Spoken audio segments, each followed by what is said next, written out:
T-minus 10, 9, 8, 7, 6, 5. All three engines up and burning. 2, 1, 0, and liftoff. Coach on Fire Radio.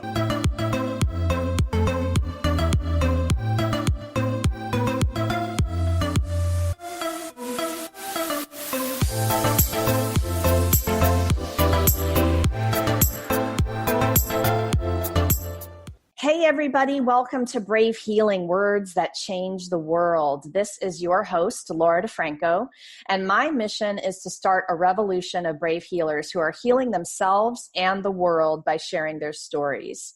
On this podcast, we're going to have the conversations you crave, the ones that create a ripple. So today I am so grateful to tell you guys that this podcast is being sponsored by Gila Nehemiah and Donnie Boyven. You're going to find Donnie at thesuccesschamp.com, where you're going to find several really inspiring podcasts to listen to, you guys. Donnie had me on the show a little bit ago, and he is the real deal. Funny, authentic, badass, and a great interviewer. You're also going to find Donnie's Success Champions group on Facebook. So go join the group. He is amazing. Donnie says, I believe we're all on a journey. Everything we do, our wins, losses, successes, and failures are all part of the adventure. These are the life lessons that shape us into who we become as we teach the world through our stories. Donnie's Success Champions are ordinary people, entrepreneurs, veterans, first responders, business owners, and visionaries that have a story to tell. These champions are pure badasses, plain and simple. Enjoy their stories as we all continue on our journey. Today's show is also being sponsored by Gila Nehemiah, the founder of Wild Writers Heal. And she is inviting you guys to join the new free paradigm of love. Free yourself from the shackles of your mind and fears. Join her divine, safe container by booking a strategy call on wildwritersheal.com. It's your time to shine. So Gila and I met a while ago, you guys, and we co-founded Sacred Erotic Self, which is a publication on medium.com, a blogging platform.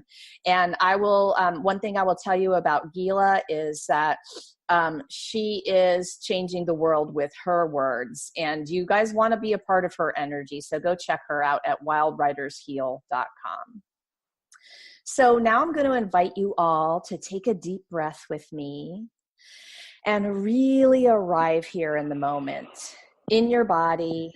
Let yourself feel the words today. Notice how a word or a tone or a topic feels inside of you. Feeling is healing. And today I am welcoming Christie Chandler to the show. Christie is an artist and entrepreneur whose passion lies in helping others uncover their creative identity. She studied art in Paris and London, settling back into the States in 2013. She's a visual artist and founder of Arts Evolution, an arts and culture organization dedicated to sharing the transformative power of the arts with her community. Christie paints large custom murals for businesses, residential clients, and nonprofits. She leads workshops designed to help others reconnect with their innate creative natures. This work helped her discover her truest passion, guiding others past fear into a place of freedom and self-expression. All of these creative ventures overflow from her full cup, the loving connections with her husband, Neil, and her 3 kids. Welcome, Christie. Thank you. Thank you so much. And tell me, what is your website right off the bat so people can understand where to go to find you? Well, I have 2. The first one is just my personal artwork, and that's christiechandler.com. And the second one is my business website, which is arts-evolution.com. Awesome. Thank you for that. I wanted to make sure I wrote that down so I can tell everybody where to find you. And actually, it's great that you gave me both, because I think I only had one when I wrote those down for myself. Okay, so listen, I'm loving your journey, and I want to know, do you remember when you started calling yourself an artist? Like, tell me about the journey that brought you here. Well, it has definitely been a process. I loved art in high school, but was way too practical and left-brained at that point in my life, and didn't really follow art or pursue it as more than a hobby, really. So art kind of found me later in life. It's something that I always did for fun, and I love drawing portraits and nature scenes, that kind of thing. And after I had children and kind of got off the corporate kind of hamster wheel, I started drawing and painting, and without any formal instruction at that point, and just kind of reconnected with that side of myself that loved to kind of decompress and just reflect on what was around me and just kind of see what happened. So it's definitely been a process, and I really didn't commit to becoming an artist until I was in my late 30s and started art school full-time in London. Wow. So, okay. So do you remember, so tell me the story of the first piece you ever sold, the first commission. That would be during art school in London. And, it was my next door neighbor, actually. She kind of saw how my life was unfolding and really wanted to support me in my journey. And, she bought a couple of my pieces, and that was a real thrill to see, some kind of economic payback from the work that I did, and to know that somebody appreciated what I was doing. So that was a real kind of a sister solidarity supportive thing for me as well.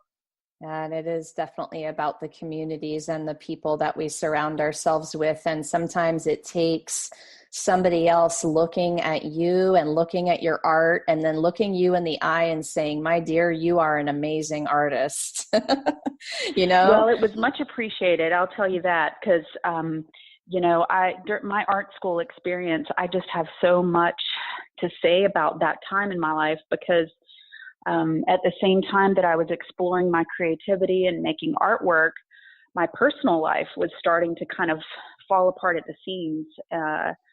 And at the time, it feels terrible, but I look back now and it was just like something was just pushing through the boundaries and just kind of breaking out of old paradigms. And it was a scary time. So to have the support of another woman really meant a lot to me. And to this day, I just send her gratitude for supporting me in that way.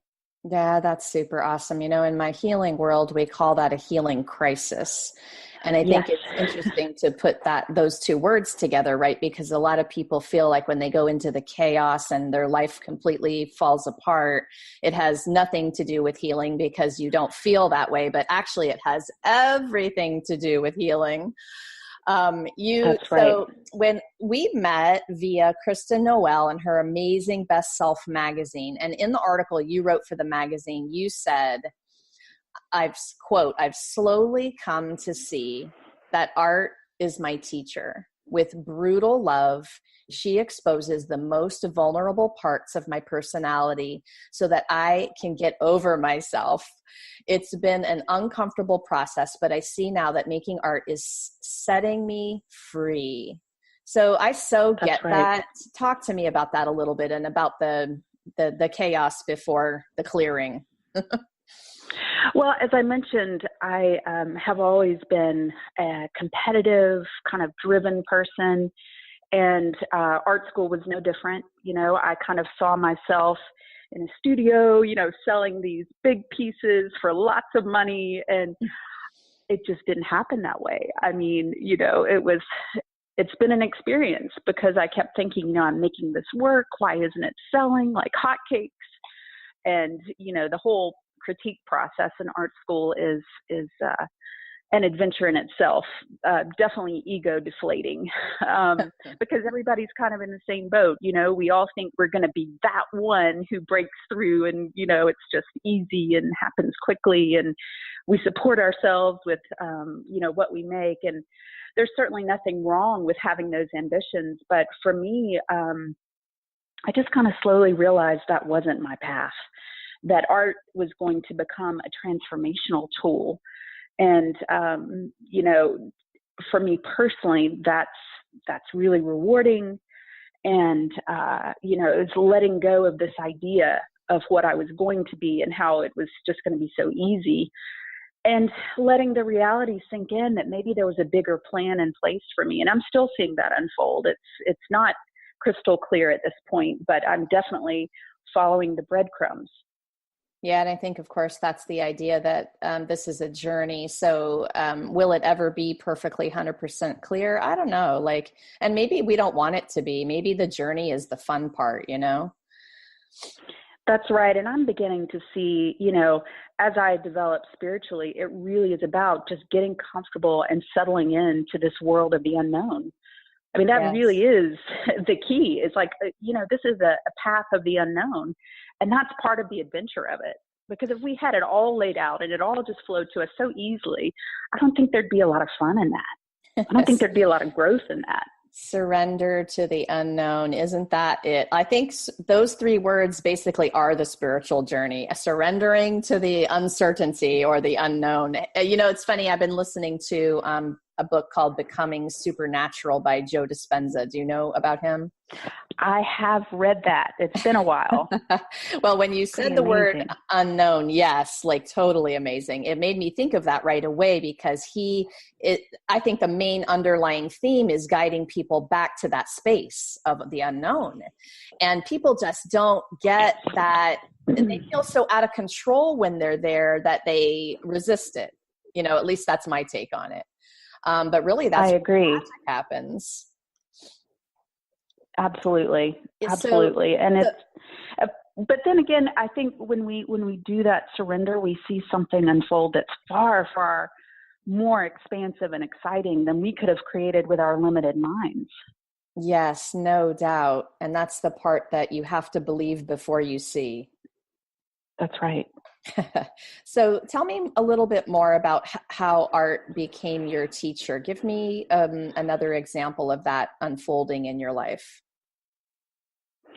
Well, I think, again, going back to that sort of driven part of my nature, that really got broken. That really got broken apart. And then I began to let go of this need to perform and excel and be the best and be first. And, that was a pattern that had been ingrained in me from childhood.